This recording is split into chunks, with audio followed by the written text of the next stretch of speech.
Just briefly, some history as to why we have actually got this higher share of spending that comes to Scotland, because it's not a new thing. In fact, it's not at all new. It goes all the way back to 1888, introduced by a chancellor back then called George Goschen. And he introduced a thing called the Goshen proportions, where the share of money was divided up in the ratio. England and Wales got 80 to Scotland's 11. How he came up with that formula is not entirely clear. But in the early days, it wasn't too far away from the way the population was split. But what happened in the subsequent century is that Scotland's population growth lagged way behind the population growth of England and Wales. The Scottish politicians all through that time insisted that they continued to get their 11/80ths of whatever went to England and Wales.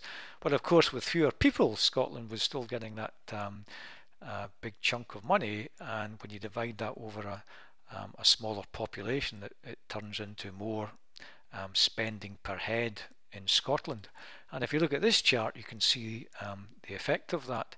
The axis here is kind of the percentage difference that Scotland gets over and above England and Wales. So a figure of 0 on the chart means that Scotland gets the same as England and Wales. So back round about the turn of the last century, around about 1900, the populations were similar, and the Goshen proportions made sense when he came up with them back just before the turn of the last century. However, since then, because of this change in population growth, Scotland has done better and better in terms of the spending per head, and it's now got up to the order of kind of over 20%. So this leads us on to Mr. Barnett, or in fact Lord Barnett as he is now, and you may have heard of the Barnett Formula. So Joel Barnett, he was a secretary to the Treasury in the Labour government in 1974 to 79, Jim Callaghan's government. And by that time, the spending gap that we've talked about was about 22% higher per person in Scotland's favour.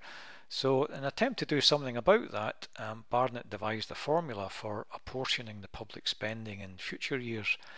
But a couple of things to realise about the Barnett formula is that it actually only applies to the annual changes in expenditure.